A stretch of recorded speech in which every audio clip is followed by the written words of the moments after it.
République démocratique du Congo, province du Sud Kivu, ministère provincial en charge de la communication et médias, porte-parole du gouvernement. Communiqué officiel numéro 00D, barre mine, barre com-média, barre SK, barre 2026. Concerne dénonciation d'actes de pillage systématique, de spoliation de biens et de violations graves du droit international humanitaire par l'AFC M23 dans la ville et territoire d'Uvira. Le gouvernement provincial du Sud Kivu porte à la connaissance de l'opinion nationale et internationale de faits d'une extrême gravité, révélateurs de l'absence totale de bonne foi dans les déclarations et la correspondance adressée au secrétaire général des Nations Unies récemment rendue publique par l'AFC M23.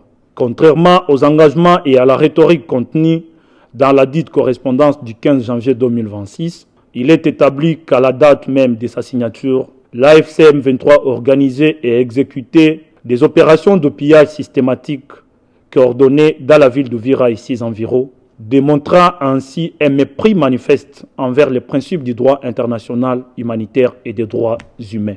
Par ce communiqué, le gouvernement provincial du Sud Kivu confirme notamment que 49 camions de marque Wowo et 113 camions bennes de 6 mètres cubes ont quitté la ville de Bukavu sous le faux prétexte du transport de militaires retirés de la ville d'Uvira vers la plaine de la Ruzizi. Ces convois ont servi en réalité au transport illicite de biens appartenant à l'État congolais et à des particuliers acheminés directement vers la République du Rwanda. Dans la nuit du 15 janvier 2026, alors que le président de la République, chef de l'État, son Excellence Félix-Antoine Tshisekedi Tshilombo, avait engagé des efforts de reconstruction des infrastructures routières, des matériaux de construction entreposés dans la ville d'Uvira, au site de Kabimba, ont été chargés de force dans des camions appartenant aux rebelles de l'AFC M23. 34 camions de marque Wowo chargés de 2700 tonnes de goudron ont été transportés en direction du Rwanda. D'autres camions ont emporté des tricycles appartenant à des particuliers et pourtant moyens essentiels de transport public et de subsistance économique. Le reste de biens et matériel stockés dans les entrepôts a été évacué par la frontière de Kamanyola.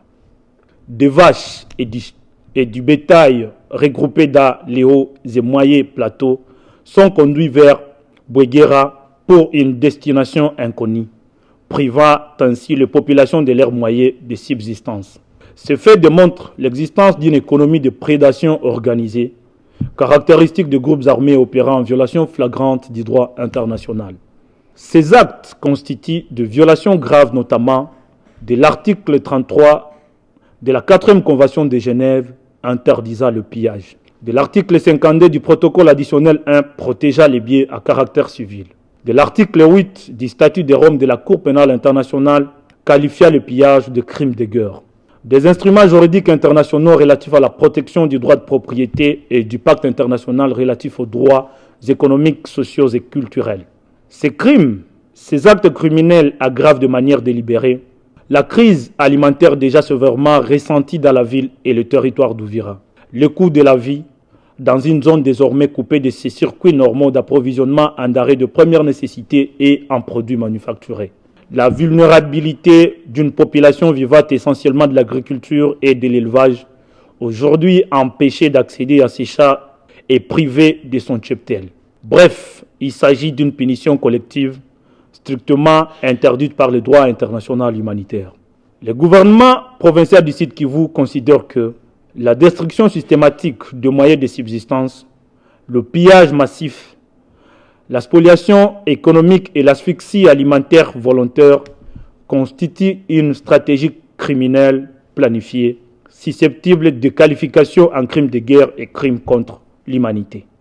Ces actes s'inscrivent dans une logique de destruction indirecte de populations civiles, ce qui conduit sérieusement vers un processus de génocide préparé sous d'autres formes, à travers la famine, la paupérisation extrême et la dépossession généralisée.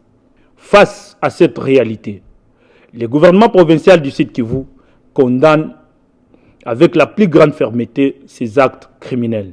Il appelle la communauté internationale, les Nations Unies, l'Union africaine, la Cour pénale internationale et les organisations de défense des droits humains à documenter ce fait et à engager sans délai des poursuites contre les auteurs, les co-auteurs et les complices. Le gouvernement provincial du Sud Kivu réaffirme la volonté et l'engagement du président de la République, chef de l'État, son Excellence Félix-Antoine Tshisekedi Tshilombo, à protéger les populations civiles et à défendre l'intégrité territoriale de la République démocratique du Congo. Enfin, le gouvernement provincial du Sud Kivu rappelle que le silence, l'inaction et la complaisance face à de tels crimes